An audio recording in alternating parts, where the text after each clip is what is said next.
Мої друзі Іван і Микола, вони підприємці Українського бізнес-братства. Я подивився з точки зору науковця економіки макро, і тому це така розмова, як розуміти, чому декілька різних економічних політик не працюють. Ну, у мене фінансовий відділ час від часу вони беруть якісь оці там десь кешбеки, там якісь там десь на ФОПів, десь на ТОВКу, що там які є пропозиції. Але насправді це більше виглядає як якась дотація, яка не має ніякого змісту. Тому що бізнес він повинен генерувати гроші. Він не повинен постійно просити на колінах в держави, в людей, щоб йому платили. Бізнес має бути ефективним і генерувати кошти. Добре, от дивись, такий парадокс. З одного боку, держава дає, і кешбеки, інвестиційні і інші кешбеки. З другого боку, маємо ситуацію, коли в першому кварталі 26-го року ми маємо рецесію, мінус 0,5% ВВП після там 1,8 ВВП 25 рік. Це працює навпаки тоді, Микола? Дивись, я тобі скажу з точки зору нашого середовища українського бізнес-братства. Я просто бачу там 28 підприємців на даний момент, та? І в минулому році набагато більше людей приділяли час братству, бо вони мали більше вільного часу, типу, та? Зараз люди приділяють менше часу, тому що важкі часи в бізнесі, типу, та? А чому? Тому що уряд каже: ми все для бізнесу, дивись, конференції робимо, рада президента є там 82 особи, там підприємці, багато різних опитань бізнесу є. Там українська там рада бізнесу. Чому так? Ярослав, дивись, відповідь, на мою думку, дуже проста. Типу, та коли ти стріляєш собі в плече чи в ногу з пістолета, але пробуєш це вилікувати там, не знаю, марлею. Типу, та? Тільки так, так. Тобто ми піднімаємо податки, в нас в країні війна, в нас корупція, непрацюючі суди там і мільйон суперкритичних проблем. Типу, та але ти кажеш, у нас кешбек, в нас ради, в нас там не знаю, проконсультуватись можна. Ну, дивіться, коли запитую там будь-якого людину там з уряду, так? Назвіть, будь ласка, найкращі інструменти допомоги українському бізнесу. Вони відразу там, як Гетманцев, Марченко, Сірденко, вони кажуть: от дивись, кешбек робимо, інвестиції залучаємо, там податкові пільги маємо, таможня робимо, БЕП робимо. Коли б не бути в бізнесі, як ви там спілкуєтеся з бізнесменами, така ситуація, що, ну, звісно, ми все робимо, що можливо для цього, щоб тільки український бізнес зростав, а він не хоче зростати. І він, дивіться, економіка падає. Чому так? Ну, дивись, Ярослав, я скажу, що для українського бізнесу краще, щоб держава взагалі за нього не бралась. Просто його відпустила. Це Дати йому як? Це як, Іван? дали ну, от менше регулювань, менше оцих дотацій, та менше склоняти людей і бізнес до того, щоб вони робили, на їхню думку, що буде правильним і якісним для економіки України. Бо так як ми бачимо, воно все рухається, як Микола розказав, абсолютно не туди. Тобто стає дійсно наоборот тільки тяжче. Мені здається, їм треба думати про себе, про закони, про суди, про те, що не потрібно стільки органів, які повинні займатися, чесно кажучи, доєнням підприємців. Їм потрібно Ощіпування гусаків. щіпуванням. Їм потрібно думати в першу чергу про себе, а про бізнесмена їм просто треба розуміти, що це як той же ж механізм у машині, який допомагає рухатись, Мгм. і його наоборот потрібно як то змазувати, давати йому свободу, давати йому волю, щоб він міг робити бізнес, щоб він міг рухатися свобідно, а не запихати туди якісь гілки, і ще там придумувати нові мастила, які абсолютно не допомагають нам В рухатись. порівнянні з тим, що було 22-23 рік. Це ви, Микола, ти сказав, що ну, тепер значно більше часу бізнес виділяє самому бізнесу, ані українське бізнес-братство, ні цим проєктам. Чому так? Регуляторка, податки, вимоги до бізнесу стали більше. Чому так? Ну, дивись, я думаю, що це загальна світова ситуація плюс українська ситуація. Ну, світова ситуація вона різна. Вона може бути ситуація в Європі, це Ну, одна, дивись, є в ситуація, Чилі другая, там і але в загальному світі є ситуація невизначеності. так. А що відбувається в ситуації невизначеності? Гроші вони стають більш обережними. Типу, та плюс в Україні дивись, це п'ятий рік війни. Це більше фактично ніж там Радянський Союз воював з Німеччиною. Німеччина. Та це більше ніж Перша світова війна. Та а як ти очікуєш, типу, чи може процвітати бізнес, типу, в таких довгих війнах? Та ну, тобто, можливо, якісь індустрії там військового напрямку можуть, але в загальному, типу, Ну, і з цим є проблема. Плюс ми навіть ще до війни, ну, Ярослав, у нас ще ВВП було 200 мільярдів, А правильно? тепер 212 вже? Тепер 212, Ну ж супер, Але подросли. дивись, я за останній час там рази 4-5 відвідав Голландію по бізнес-візитах, так? В них в 2 рази менше населення і ВВП 1,2 трильйона, Так, так? так, так. Тобто, грубо кажучи, Але всі воно почалось 40-50 років тому, і плюс ще ринкова економіка. ну, так, але я веду до того, що ми навіть до війни, Так, типу, так. мали доволі погані, ну, позиції, та? А війна їх тільки погіршує. Дивись, получається, податки Мгм. збільшила, а людям працювати стало важче. Там багато хлопців, типу, на фронт забрало, Мгм. хтось втік з країни, хтось сидить вдома, типу, та? І це впливає на ринок праці, наприклад. Друзі, відкіль це запит на регуляторку, на податковнавантаження, на це пільги. Хто це робить? Іван каже, там треба дерегуляція, треба там не заважати працювати. А потім ми бачимо, як працює уряд такий широкий в розумінні, так? А він робить навпаки. Дивимося на різні індекси, чи є покращення регуляторного навантаження? Ні. Чи є покращення там економічної свободи? Ні. Чи є там макроекономічна стабільність і лібералізація? Ні.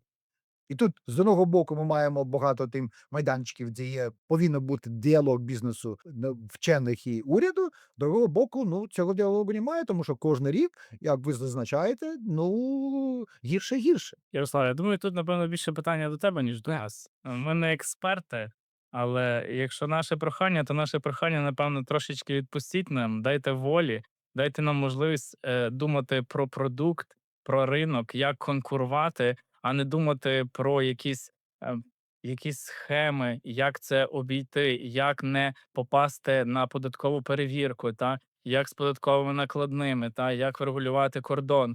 Тобто, якби ми думали не про складність цих всіх систем, як цьому всьому угодити, як правильно подати ці всі звіти, а про те, як створювати, як Новий продукт, робити щось хороше для людей, які будуть підтримувати тим, що це купувати, і таким чином рухати економіку. Оце, напевно, основне для нас. А от як воно там формується, це, напевно, більше питання до тебе. Тому що в нас така держава, яка чомусь вважає, що вона не має налагоджувати хаос, який всередині в них, а вони йдуть створювати цей хаос назовні до бізнесменів. Експортують хаос, були також спеціалісти. Може, бачили цей фільм або книжку читали цей братів Стругацьких «Обітаємий остров»? Так, так. А там, де в Класика. фільм як закінчується, повстанці там, грубо кажучи, захопили владу і прийшли там в кабінет, і назад піднімають такий символ влади. Він був повалений, башня така, вони взяли і підняли. Типу, та? Я до чого веду? Типу, кожна влада, коли приходить, займає це крісло, та вона думає, а зачем мені щось міняти? В такому хаосі можна нормально працювати для себе, для своїх інтересів.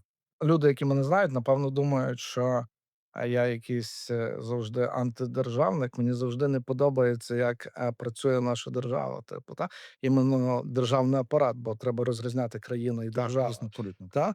Але подивись, які у нас результати. Та? От ми маємо 30 років роботи, ми маємо там по 5 років терміни. Та? А де ми досягли хороші результати? У нас були певні зрушення при Ющенку, там люди почали жити краще. Але зазвичай, та, я не бачу, щоб країна мала якихось проривні результати. А це і говорить про їхню основну роботу. Розумієш? Типу, економіка росте, ну зовсім трішки. Та росте безпека, ні, падає. Типу, та чи ростуть інвестиції в країну? Ні. Ну Бо, так. бо державний борг зростає, зростає. Чи хочуть люди жити в країні? Ні, люди хочуть виїхати Звичайно. звідси. Це говорить про результати роботи. Іване? Ярослав, я погоджуюсь з Миколою і хочу задати тобі зустрічне запитання, тому що мені цікаво, от є там Європа, Америка, там Сінгапур, і в них є певні моделі. Ти як такий ярий лібертаріанець, Мгм. да, ти, ну, австрійська економічна школа. І дуже цікаво почути твою думку, тому що десь вони часто захищають своїх. Тобто вони якісь регуляторки, вони мають в себе в державі і не пускають там, наприклад, на ринок Європи, десь Китай, для того, щоб вони не знищили конкуренцію всередині. Та щоб вони були конкурентами, створюють якісь ПДВ, додаткові там стягнення за ввіз того чи іншого Бар'єри, так. бар'єри.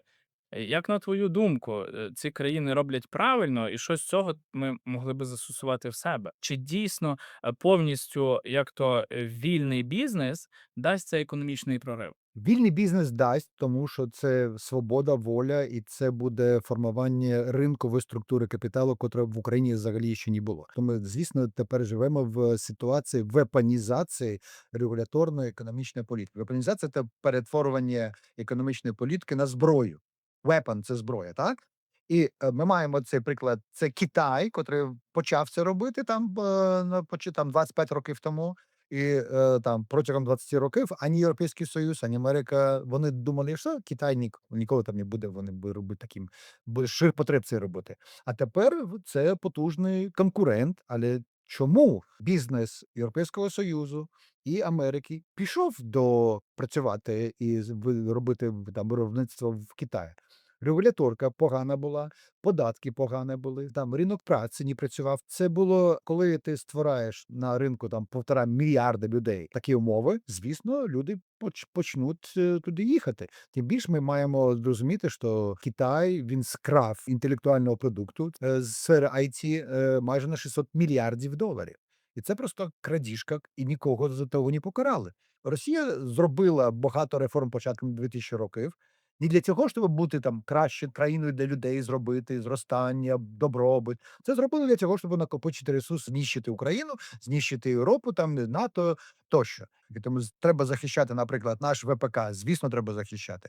Треба створити умови для там наших фаєрпойнтів, всіх там, я не знаю, там ви багато цих виробників знаєте, і дронів, і балістики, і ракет, і інших речей з цього потрібно. Треба це зробити, але наша зброя з точки зору економічного зростання, це, звісно, фундаменти. Що зробила Захід багато? Пам'ятаєте, початок ХХ століття, маємо Америку, державні видатки 5% ВВП, Європа 10-12% ВВП. Регуляторне навантаження взагалі не було тоді, тому що було там конкуренти, щоб там не брали хабарі, не було там цих відкатів, але це було там в межах 1% ВВП.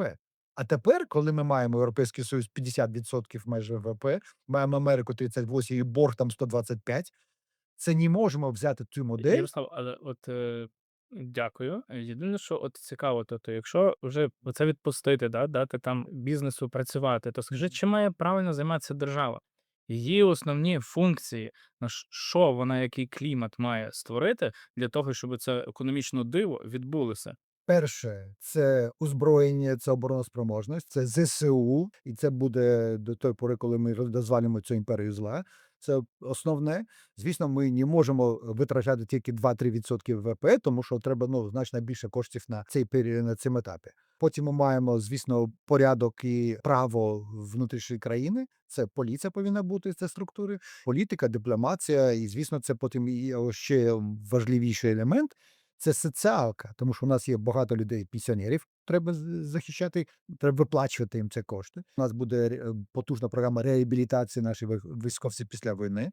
І забезпечення це базової функціональної інфраструктури. Для цього не потрібно більше. Це є таке наукове дослідження, яка повинна може бути держава, розмір держави, державних видатків для цього, щоб забезпечити це. Це без війни максимум 20% ВВП. 20. У нас протягом 20 років, 25 років до війни було 45. Це знову радянщина така. І треба це змінити. Але в мене питання до вас. Добре, коли, наприклад, ми кажемо, треба зміняти, яка форма функція держави. А що найбільш тепер болить для бізнесу? Напевно, в першу чергу це невизначеність. Ми не розуміємо, які наступні кроки, що буде далі. Зрозуміло, що це в умовах війни, тут не можна все спихати на державу. Але ми не розуміємо, яка буде мобілізація. Тобто, все ж таки, ресурс бізнесу це люди, які працюють і які є заброньованими. Політика постійно змінюється, немає якоїсь одної сталої. Умови гри різні. Є свої, для яких є одні умови, а є не свої, для яких зовсім інші умови. Всі говорять про білий бізнес. Але чи реально всі бізнеса, які є в Україні в тіні, якщо вони вийдуть в білу, чи не вмруть вони одразу через все це податкове навантаження? Так. Угу. Тобто для мене це є такі основні Основні бар'єри. бар'єри, які не дають рухатись. Хаос, безпека, якої ми не відчуваємо. І не тільки через ТЦК, через війну, а безпеки в тому, що немає захисту моєї власності. немає захисту мене, немає захисту мого бізнесу. І я не відчуваю, що хтось, хто більш приближений до яким є якимось кумом якогось судді там або знайомим, який прийде, дасть на лапу, і питання буде вирішене в його користь. Замість того, щоб думати, як мені розвиватися, що запропонувати нове ринку, я думаю, так, як мені хеджувати оці ризики. Це ризики, так. Микола, як ти ставишся до цих ризиків? А також це запитання, наприклад, коли там кажемо, ми там війна, потрібно там більше там правоохоронних заходів, треба там не зміняти коні, коли ми переправи робимо. Це такий знову аргумент від Кабінету міністрів, чому ми робимо реформи, там дерегуляцію, тому що війна, і тому ми можемо це дозволити собі під час війни. Дивись, Ярослав, мені багато є що сказати. Наприклад, коли ми говоримо про коней під час війни, мені шкода, що в нас не парламентська республіка, а там парламентсько-президентська. Тому що, наприклад, як вибрали Черчилля, хіба не під час війни, Так. прем'єр-міністром, Дивись, мені здається, це багато в чому це чудовий привід залишатися при владі. Чудовий привід нічого не міняти. А як ми кілька хвилин назад говорили, вони й до того не хочуть міняти, І тепер тому що їх влаштовує це середовище, яке є. Типу, там певного хаосу, великих витрат державних, тому що є бюджети, на яких можна там щось собі заробити. В Україні зараз високі ризики, вести якусь діяльність, інвестувати гроші. А високі ризики за собою мають мати високі прибутки. Типу. Інакше вони не так, мають, звісно, не це мають. капітал не прийде.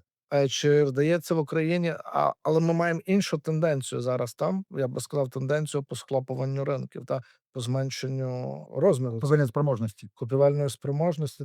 І тобто, виходить, з одної сторони, ти несеш високий ризик, і очікував би за цей високий ризик високу маржу, а з іншої сторони, ти бачиш зовсім зворотню ситуацію, що твоя маржа замість того, щоб рости, вона падає, а багато хто взагалі бореться за виживання, тому що падає купівельна спроможність, зменшуються розміри ринку, бізнеси стають все більше між собою конкурувати. От дві такі ситуації, які ні до чого хорошого не ведуть.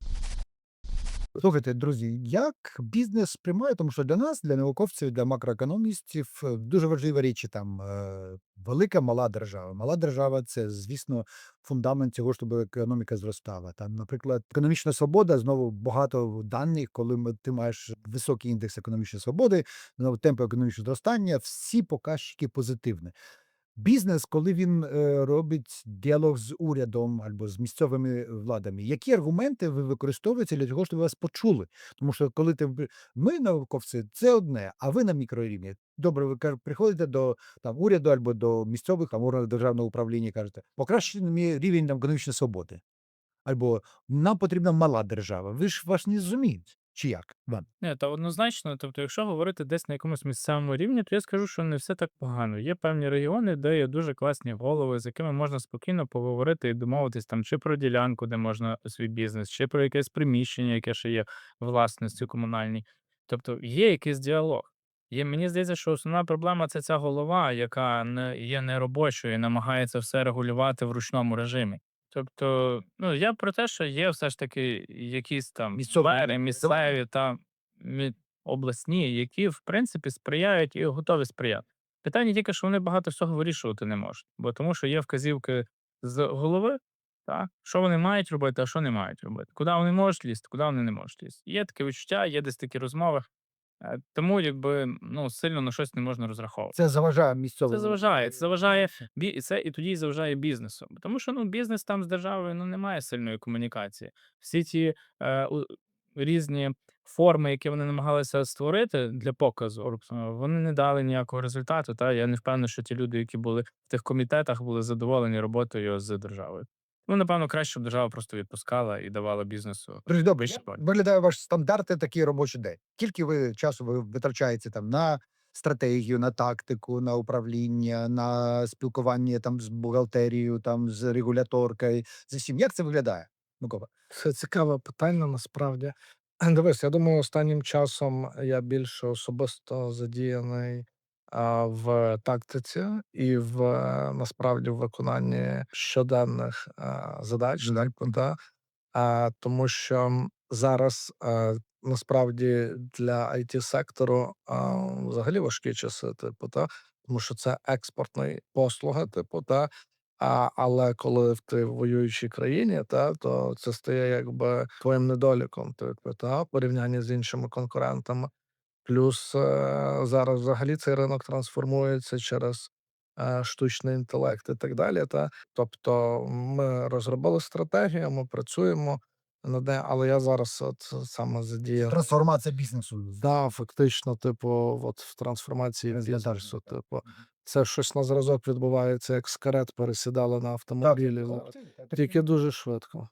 Я не знаю, як довго пересідали з карет на автомобілі, мабуть, довго. Але тепер це типу протягом Протягом років, типу, я думаю, за одне десятиріччя це зараз буде зроблено. радикальніша модель бізнесу. Тому зараз, непростий час, і приходиться, типу, самому заново вивчати і шукати точки, як ти можеш заново заробляти кошти, типу, тому що попередні шляхи, вони вже не дуже працюють. Іване, як у тебе? Знаєш, я десь задумався собі, і я подумав про свої питання, і я би хотів теж запитати тебе далі в продовження все ж таки питань до тебе. Я собі накидав декілька питань, і в мене є те, що мене болить, і за те, що я думаю, і важливо почути твою експертну думку. Тобі не здається, що лібералізм значно легше продається багатим суспільствам, ніж бідним, де люди часто хочуть якоїсь сильної руки та якихось рішень, і щоб за них приймалися? Ну, дивись, Україна це багате суспільство чи ні? Ні, тому що ми маємо ВВП, там населення там 6500, ми маємо там річні видатки домашнього господарства, там майже там 8 Середню зарплату середню зарплату $500. $500. Звісно, це рівень значно нижче середнього. А запитання на свободу, коли ви запитаєш українців, там 90 відсотків плюс українців за свободу. Вони розуміють, свобода, воля це для них такий концепт, це така містика цього, це наша мрія бути свободними, вільними людьми. Другий рівень тлумачити для полісімейкерів, для інфлюенсерів, що це значить з точки зору економічної політики. Тому що коли свобода, це знову, я думаю, що частина соціалістичних рашистських наративів зробити свободу синонімом бардак, хаос, несправедливість, щоб це там потужні клани. Знову, як вони робили реформи в Україні? Це треба використовувати вимоги Європейського Союзу, як тепер. Так вони будь-яке регуляторку впроваджують не для того, щоб бути більше свободи волі, там кращий бізнес-клімат або підприємництва, а для того, щоб нам треба використовувати, тому що нам дали би 90 мільярдів доларів кредиту від Європейського Союзу. А це не свобода. Тут дивись, тут зрозуміло по державі, але от питання ж в тому, наскільки люди готові до того, щоб розуміти, що таке свобода. Бо свобода це так само відповідальність. Звісно, абсолютно. І Це от одне питання, з робити. чи робили якісь дослідження, наскільки аналізували, і наскільки зрозуміло, чи дійсно суспільство готове до такої свободи з середньою зарплатою 20 тисяч гривень, коли вони думають за виживання, чи здатні вони думати про свободу і про відповідальність, чи їм легше просто сказати: вирішіть, будь ласка, за мене ці мої проблеми, і на які мені не вистачає Пане, грошей. я більш цього скажу. Це просто треба пишатися українцями. Тому під час війни ми в минулому році, коли робили опитання Міжнародної свободи, і коли є вибір поміж свободою і безпекою, 62-65% українців обрали свободу навіть а не безпеку. Це рівень відповідальності супер. Потім було запитання таке, опитання, є такий Цітельман, економіст, він соціолог, він робить дослідження ставлення людей до капіталізму, до економічної свободи в десятках різних країн світу. Ми разом там в топ 10-15 країн світу за позитивне ставлення до економічної свободи. Так що це питання, коли люди на рівні там культурного коду, традиції, там спілкування, вони розуміють, вони готові. Тому що для них свобода це не хаос, свобода це не я хочу, що роблю, і все. Це не кидалово, це абсолютно нормальна там християнська поведінка в цьому системі.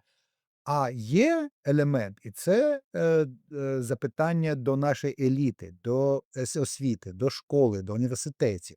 є багато марксистів, багато соціалістів. Вони ставляться до цього, як до цього, що багаті– це експлуататори, це марксистська теорія, так? Ярослав, дуже далеко зайшов. Просто тут же ж питання просте по людях. То ти сказав, що є дослідження, є там 60%, які хочуть свободи, безпеки. Навіть Але крім того, продовжує про те, що нам треба освіту змінювати, бо там в управлінні над Так, освітою так. були не ті люди, які. Тобто, відповідно, все ж таки потрібно працювати над освітою. абсолютно. І тоді ж питання, чи дійсно все ж таки, от якщо ми завтра змінюємо всі ці правила гри, та починаємо казати, що підприємець це не грабіжник, не барига, не якийсь там тюремщик, чи кого треба там зловити, бо він точно щось вкрав. А зміниться оця політика на те, що бізнес круто, всі, хто роблять бізнес, це люди, які допомагають іншим людям, та вони створюють там можливості для кожного з нас. Так чи сприйме суспільство це? Дивись, коли ми кажемо, то я можу дозволити, 62% за підприємницьке зростання, за свободу, ані за навіть безпеку, так? Ми маємо 90% українців за свободу. Коли будь-яка дилема, ми повинні мати, 50% плюс Верховної Ради, котра була би фракцією за підприємництво. Я розумію, що всіх не зміниш, але чому в Верховній Раді будь-яким там з 20 там коли 8 тих созивів було, не було представників цих половини або 60% українського суспільства. Це запитання, чому, яке політичні партії протягом української історії були справжні захисниками українського бізнесу? Можете пригадати? І це чому? І це просто і люди. 2004 рік, помаранчева революція. За що люди виходили? Свобода наша релігія, так? І хто їм дав свободу? Ніхто не дав. Революція Гідності. Що люди виходили? Янукович це був зло, це був абсолютно радянський шпигун, зло, він хотів зліквідувати Україну. Ми сказали, ні, ми хочемо самостійну державу. Хто прийшов на замість цього шпигуна, цього зрадника? Прийшли люди, котрі протягували цю саму олігархічну модель. Зелена революція була, знову 73% монобільшість. Ми маємо справжню підприємницьку зростання чи ні? Супер, дякую. Дійсно, я погоджуся з цим. Дозволь мені. І тому тепер, Микола, до вас запитання. Давай я Давай. запитаю, ти вже багато задав, тепер я задам. Добре? Давай таке трошки контроверсійне питання.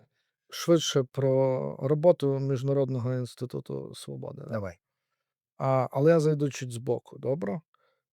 От дивись, є слово організм там, або живий організм. Як ти думаєш, яка основна місія живого організму? Є фундаментальна різниця поміж живим організмом Homo agens, людською діяльністю, тому що кожен з нас має формулює Ярослав, свою я мету. питання яке А поставив? живий організм, наприклад, коли є без розуму, він просто виживає. Його автоматична реакція не є реакцією людської особи. Наприклад, ми з вами Ярослав, я яке питання задав? живий організм. Живий організм. Яка? Амеба живий організм чи ні? Так, Ну так він виживає на автоматично. правильно. Їхня задача вижити, розмножитись, зайняти більший ареал, де вони Микола, це живуть. він не має цього завдання. Ярослав, Автоматично. Ярослав, дивись, про що ти спориш, типу, так? Я тобі ще раз скажу, типу, задача будь-якого виду організму або його виду це виживання, розмноження, збільшення площі, на якій ти живеш. Тому що збільшення площі це автоматичне виживання. Тому що якщо ти живеш на одній поляні, то тебе один метеорит там і приб'є, грубо кажучи. Да? В мене питання. Давай. Тепер, дивись, ти кажеш, треба говорити з урядом, пояснювати їм в загальному Так. з урядом, що там лібералізм добре, наприклад. Так. І цим має займатися Міжнародний інститут свободи, доносити їм це і так далі.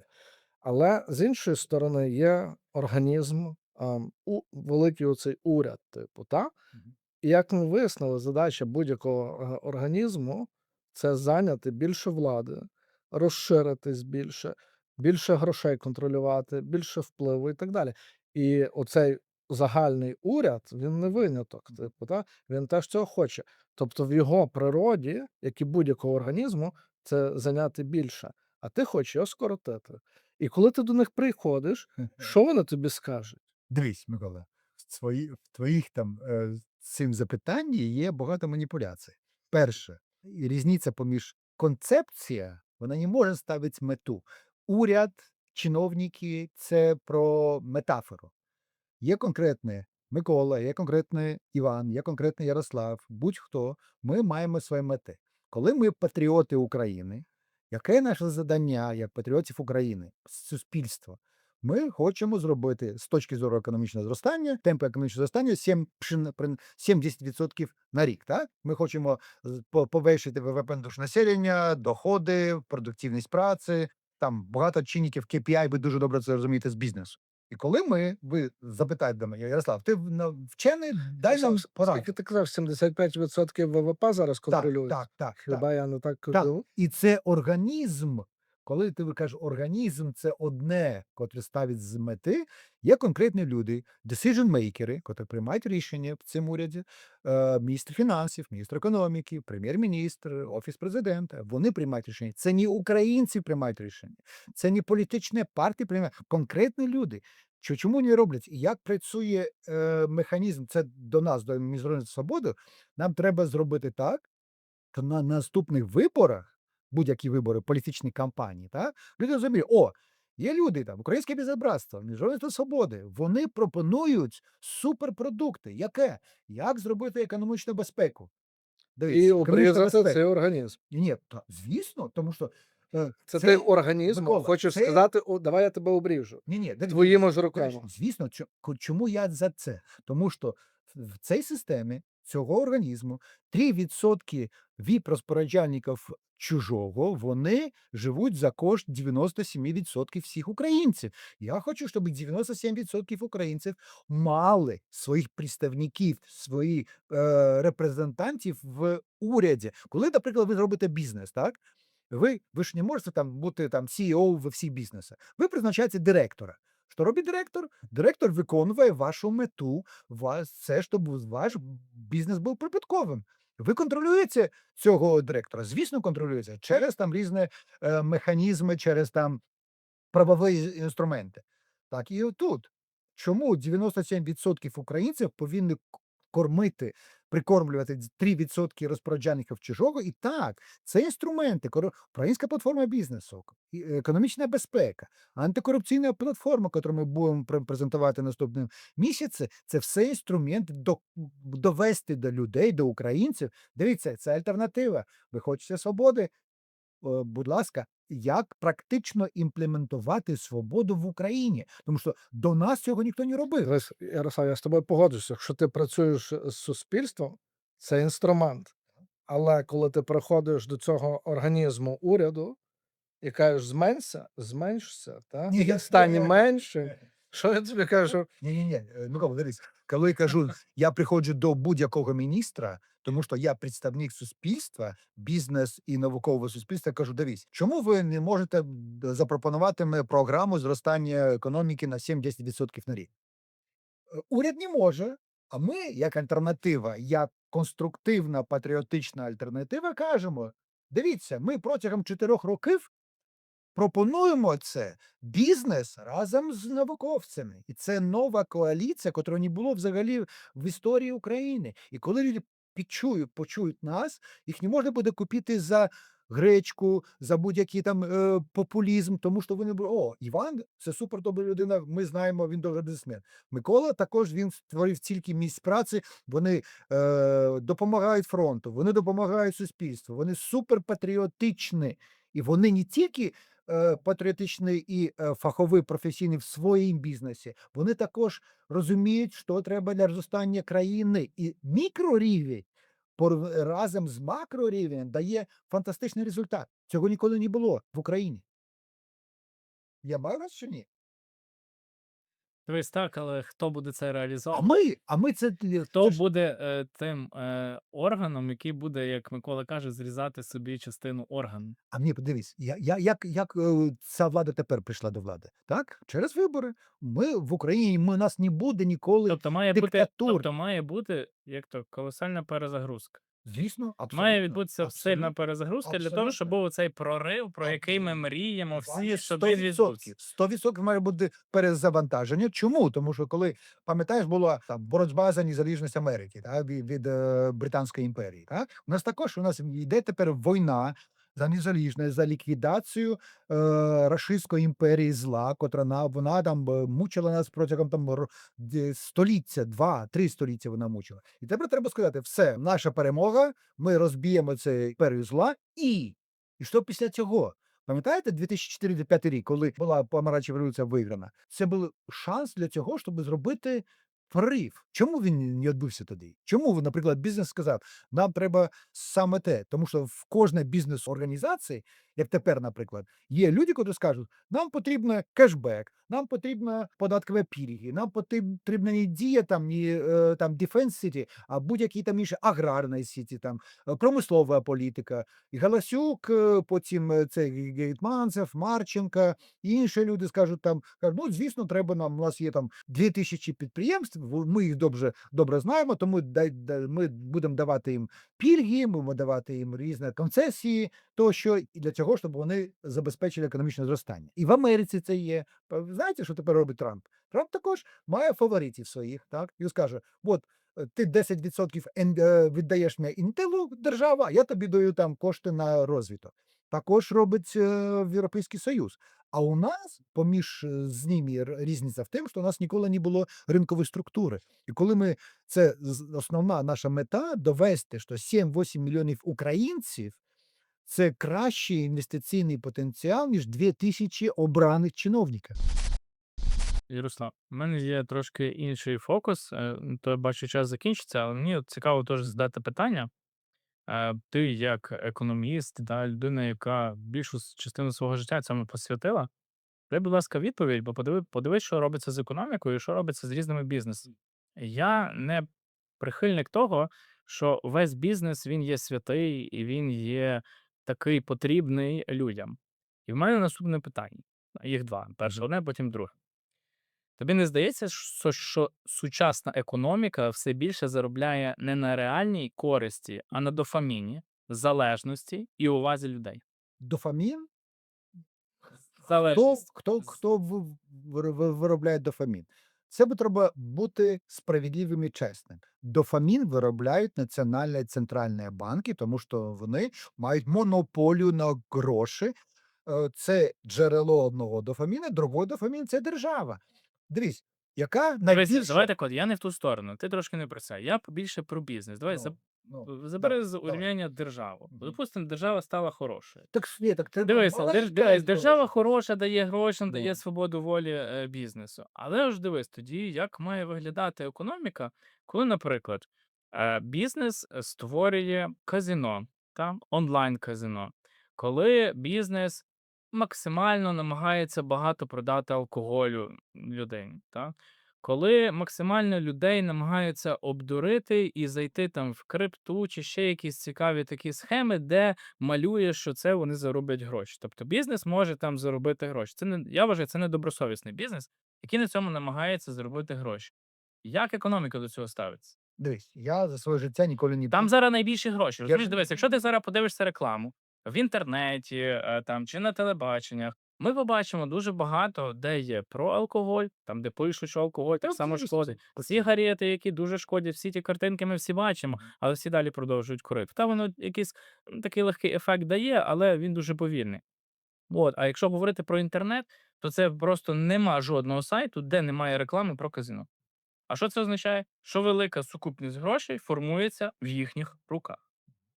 Це добре, Це робити. Що це робити? економіка, це нормально, тому що по факту це бізнес, він заробляє гроші. А як ти думаєш, це сучасний феномен, чи це було частиною людської натури протягом всього людства? Але це, дивись, було, але це слабкість. Тобто, А можна я тут скажу? Так. Дивись, я взагалі недавно почув, що до того, як винайшли каву, люди бухали день в день. Зранку і до ночі. Супер. Бо їм треба було щось пити. І тільки коли винайшли каву, люди почали пити каву, і почалася епоха відродження. Воно, я не знаю, чи воно співпало, чи із-за цього почалося. А я тобі скажу ще один приклад. Поляки, як і українці, як і пострадянський простор, вони дуже багато пили водки. Це водяри, це такі спірти це вичинило. Потім це було протягом 90-х років, коли в нас реформи ще не було. Поляки почали реформи, і на початку 2000-х років споживання водки було радикально менше. Чому? Тому що вони почали цінувати працю. Коли ти, наприклад, нахляєшся там в п'ятницю, суботу або неділю водки, ти не можеш працювати нормально в понеділок, і багато людей просто обезвонили. І це вимоги ринку стали чинником для цього, щоб люди почали менше там споживати цього трунку. Але, Іване, дуже добре ти сказав. Треба розуміти, що економіка це про людей. Люди це цінності, це розуміння різних ризиків. І це також культура, релігія. Ці і речі не пов'язані там суто з економікою. Наприклад, я в своєму житті не пів, не курив. І є будь-які там реклама, і ніколи це не казино, тому що цінностна основа. Хто у нас формулює і роблять вплив на світопогляд? Школа, ЗМІ і саме основне батьки. Скільки часу батьків тепер в ситуації дизрупції, як Микола, і ти кажеш, так? Світ зміняється за 10 років, взагалі радикально інший світ. Батьки розуміють, тлумачать своїм дітям, як цей світ виглядає, чому так і інакше. І це основне, коли ти думаєш, що там, син або донька пішла в школу, і там вона школа не розуміє. А хто це на вчителі там? Вони розуміють взагалі чи ні? Це просто для того, щоб типу, ніг там воно робиться, потім відповідальності немає за це. Тому тепер, коли ми такий проєкт будуємо національний, нам треба розуміти, що це не тільки там школа, уряд, там будь-які інші інституції, це повинно бути суспільство брати відповідальність за культурні коди. Тому коли тепер, наприклад, кажуть, треба заборонити наркотики, так це одна з найбільш провальних програм в історії Америки. Вони витратили на боротьбу з наркотиками там більше за 2 трильйони доларів, а наркоманів і наркомани стали тепер більше, ніж було там 50 років тому. І дозволили марихуану тепер Ну, вживати. ні, В багатьох штатах. так, і тепер буде там вона так у нас. Нормальний А бізнес. пам'ятаєте, чим закінчилося Prohibition, багато там сухий закон там.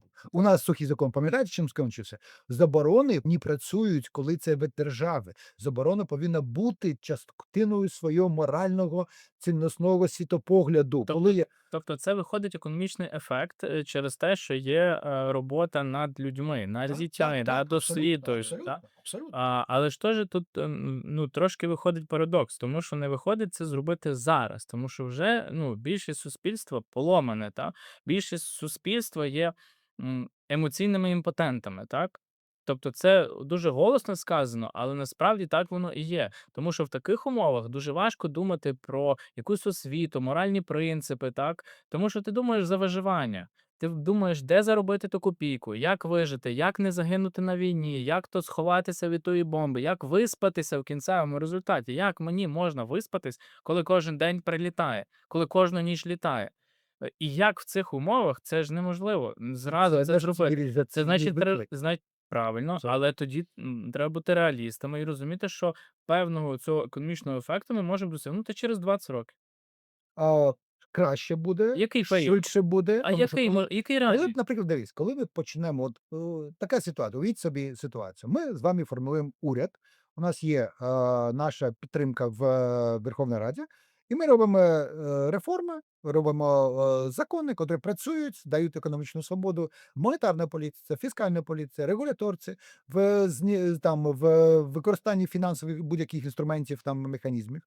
Протягом там 12-18 місяців ви відчуєте це, ви будете радикально інша ситуація, тому що це буде такий взрив всього економічного потенціалу, зростання. Бо це слово таке двіж буде. Це буде двіж справжньої економіки. Тому що дивись, ви розумієте, коли ви пропонуєте продукт на ринку, котрого нікого немає, а у вас є, ви можете ставити там прибуток там 200%, 300%, так? Якого продукту сьогодні практично немає, всі ці серед там 220 країн світу, там території. Економічної свободи, верховенства права, підприємницького зростання, малої держави, низького податку навантаження. І коли Україна це зробить, я впевнений, що протягом 5 років ми будемо на рівні вже Болгарії, Румунії, а потім протягом там покоління, а це 20-25 років, Україна буде такою ж країною, як середньостатистична країна Європейського Союзу. Більш того, ми будемо використовувати наш потенціал в обороноспроможності, нашу армію для цього, щоб забезпечувати безпеку всього європейського континенту від цих людей, котрі там будуть там цих територій Російської імперії. А дозволь я. У мене є питання. Ще одне є. Ярослав, дивись, якщо ми заговоримо про це, чуть-чуть футуристичне запитання, але ти просто заходиш на горизонт, там 20 років, 25, думаю, маю право. Зараз відбувається чуть ли не технологічна сингулярність, тобто дуже швидко розвивається наука і техніка. Є різні прогнози, що штучний інтелект, робототехніка, вони замінять багато людей на їхніх робочих місцях, І в мене питання, наприклад, 2035 чи 36 рік, за 10 років від зараз. Бо ти апелюєш, що буде через 20 років, ми будемо жити як в Європі. А чи розглядаєш ти, що через 10 років буде зовсім інша економічна модель?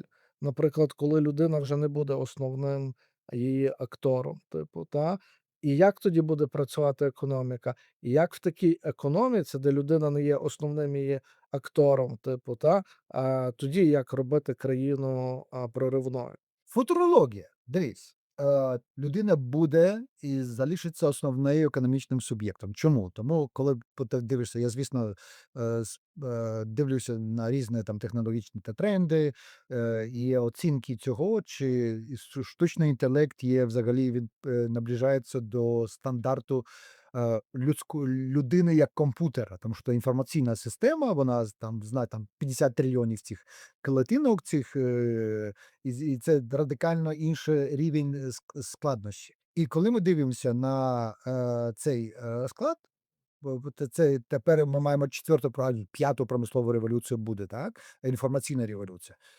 Чи було зменшення місць праці після кожної Ярослав, але ніколи не було такої революції, яка буде зараз. Так, це проєкт цього, чи воно буде, чи не буде. Так, звісно, це можливості будуть радикальні. Я був там тепер слухав виступи там Palantir, виступи OpenAI, так, різних тих людей з цієї сфери, потім професорів MIT, і вони різні з точки зору є стосовно цього. Але для нас почув Уоррена Баффета під час річної зустрічі Berkshire Hathaway. Він же не голова, але він дуже важливі речі сказав. Як інвестував Уоррен Баффет? В які акції яких компаній? Кока-кола. Так, люди в Україні будуть, що вони робити? Цілий світ буде їсти, цілий світ буде мати там охорону здоров'я, реабілітацію. Треба розуміти, який попит буде на товари, послуги.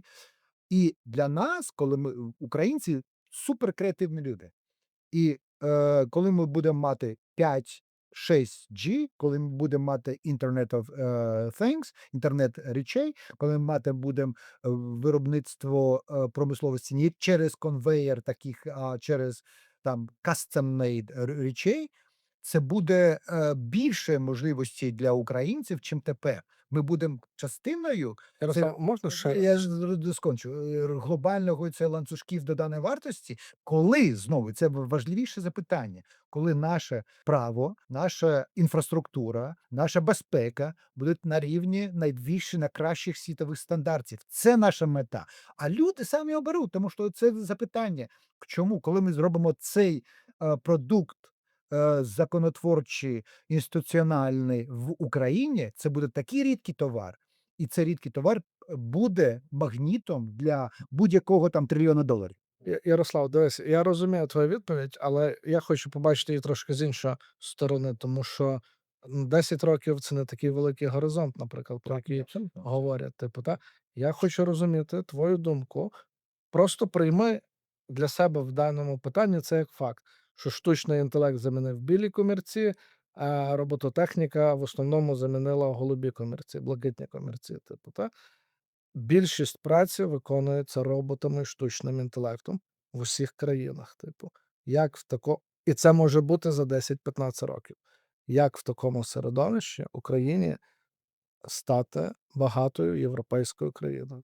Роботи будуть обробляти наші поля, будуть робити з кукурузою, там, з сонячником, з іншими речами. Роботи будуть нам ремонтувати замість чиновників дороги, роботи будуть вчити людей, але люди, котрі, як ви, це ваш бізнес, IT, ви будете використовувати це, розробляти продукти для цього, щоб який буде товар або послуга буде рідкосним. Human touch. Це буде людина, емоції справжні. Коли ви буде там 50 фільмів AI, так, і один фільм, де буде Микола, Іван і Ярослав буде робити там справжнє там емоційне, не під там підкращене яке там шоу. Це на запит на оригінальність буде супер важливо розростати. Дивіться, наприклад, як декілька африканських і південноамериканських країн вони роблять промоцію своєї культури через там Гватемала, Бразилія, Аргентина. Вони тому, що для американців, для цих суспільств, вони мають багато всього, і ми будемо частиною цього світового ринку послуг і товарів, коли це основне, це як це можна зробити тепер. Ми зробимо монетизацію нашої перемоги в війні. Тому що наша репутація як потужної країни має мати наслідки на економічну політику. Коли ми це зробимо, люди, у нас тут буде трильйони доларів, буде іскусственний інтелект, буде різні там фрагменти, буде як було в Вавилоні до цього, пам'ятаєте, до цього колапсу. Але це буде інша українськість. Це буде наша нова країна, новий захід, котрий ми мріємо. Добре, але ж дивися, то зрозуміло. Але ж тоді або давай не розказувати тут казки про те, що все так зразу буде класно, всім буде офігенно, ми будемо заробляти трильйони доларів, зможемо їх тратити, і ці всі трильйони доларів будуть всіх українців, і вони будуть мати Приватна власність буде, ні, звісно. дачі. Вот. І от, власне, що мусить ж бути цей перехід, коли не стане роботи в один день, та? Не з багатьом людям. І для того, щоб отримати нові знання, це вже не буде так просто, та, в віці там 40, 35, там 60 років. Тобто людям прийдеться трансформуватися. І це теж тривалий час. Відповідно, це там без роботи, без грошей, типу. То як економіка в той момент має функціонувати? Івана, я кажу, наші батьки, дідусі, пам'ятаєте початок 90-х років, яка була біда після розпаду до Радянської імперії. Я не розумів взагалі, що відбувається. У мене було 20-30 доларів доходу. Треба так. І це розуміння цього, що будь-який перехід буде трансформація. Тепер він буде краще, там не такий важчий, як був тоді. Ми перейшли вже війну, одну, другу війну, третю війну. Ми перейшли розпад Радянського Союзу. Нам тільки треба віри в себе і в свободу. Дякую за запрошення. Було насправді цікаво. Радий, що задав ті питання, які мене тривожили, але на тому ми не закінчили. Дякую. Дякую, Ярослав. Дуже приємно було спілкуватися, і надіюся, що будемо мати ще не одну можливість. Дуже дякую за ваш час, за вашу увагу, за патріотизм, за підтримку, тому що разом, коли ми мікро-макро, наука і практика, майбутнє і сучасне зустрінуться за одним столом, а впевнений, що Україна буде країною нових заходів, ми зробимо цей продукт, який буде користатися потужним попитом, і ви будете мільйонерами, мільярдерами. Друзі, підписуйтесь, будь ласка, на наші ресурси, на Facebook, на Telegram, на всі ресурси, і це буде джерелом вашої інформації, і ваша не тільки інформація, а також натхнення і оптимізму. Ярослав, ти по-українськи вже дуже добре говориш, а так, ти очень дуже молоде.